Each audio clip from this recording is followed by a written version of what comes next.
আমার পরাণের ভাই, তুই বোঝস না আমি কি চাই? আমি তো সুলতানের বইনের ন্যাংটা ছবি পোস্টার দেখবার চাই।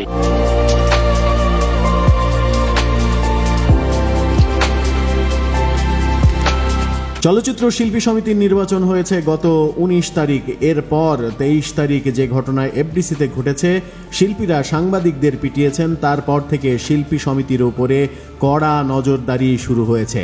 এক ধরনের গোয়েন্দাগিরিও শুরু হয়েছে। শিল্পী সমিতিতে কারা আসলেন, কি তাদের অতীত। এবারে শিল্পী সমিতিতে সভাপতি হয়েছেন মিশা সওদাগর, সাধারণ সম্পাদক ডিপজল।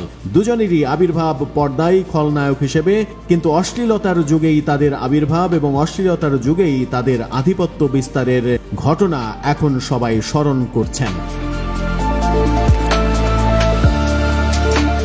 যখন দেশের ক্ষমতায় ছিল বিএনপি জামাত জোট, অনেকের দাবি চলচ্চিত্রে অশ্লীলতার শুরুও তাদের হাত ধরেই। শুধু তাই নয়, দুজন জড়িত ছিলেন বিএনপি জামাতের রাজনীতির সঙ্গেও। এরকম একটি খবর প্রকাশ করেছে দৈনিক কালের কণ্ঠ। কালের কণ্ঠ খোঁজ নিয়ে জেনেছে, সদ্য নির্বাচিত মিশা সওদাগর একসময় বিএনপির সাংস্কৃতিক সংগঠন জাসাসের সহসভাপতি হিসেবে দায়িত্ব পালন করেছেন। মিশা সওদাগর যে সকল অশ্লীল ছবিতে অভিনয় করেছেন, সেগুলো যদি একটু দৃষ্টিপাত করা যায় তাহলে আপনার চোখও ছানা বড়া হয়ে যাবে।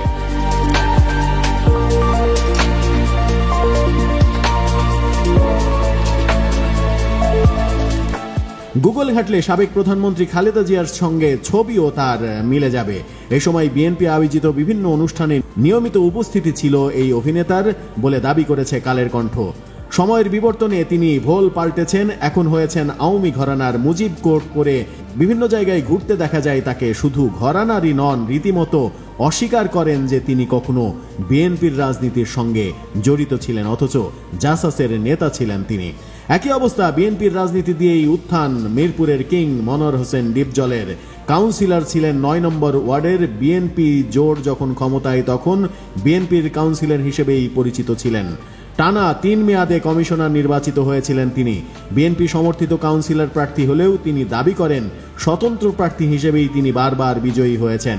এই সময়ে প্রকাশ্যে বিএনপির রাজনীতিতেও দেখা গেছে ডিপজলকে, এমন দাবিও করেছে কালের কণ্ঠের কাছে অনেকে। সেনা সমর্থিত তত্ত্বাবধায়কের আমলে আটকও হয়েছিলেন এই ডিপজল। ওই সময় দুর্নীতি দমন কমিশন দুদক তার এবং তার স্ত্রীর বিরুদ্ধে মামলাও করেছিল। তবে তিনিও ভোল পাল্টেছেন। তিনি এখন হয়ে গেছেন পুরো দস্তুর আওয়ামী লীগ কর্মী।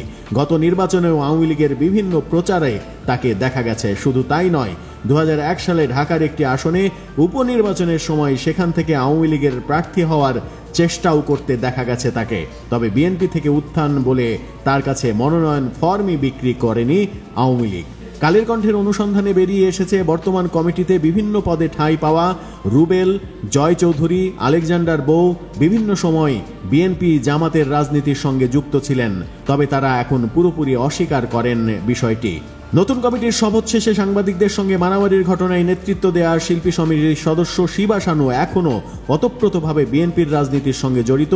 শুধু জড়িতই নয়, এফডিসির একমাত্র চরিত্র হিসেবে শিবা শানুকেই দেখা যায়, যিনি প্রতিদিন কোনো না কোনোভাবে তারেক জিয়া স্লোগান দেন, সামাজিক যোগাযোগ মাধ্যমে বিভিন্ন কন্টেন্ট বানান, নেতা আসছে নামে বিভিন্ন নাটকও বানান।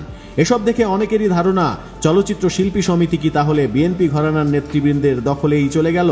বাংলা চলচ্চিত্রে আবার অশ্লীলতার জোয়ার কি তাহলে শুরু হয়ে যাবে?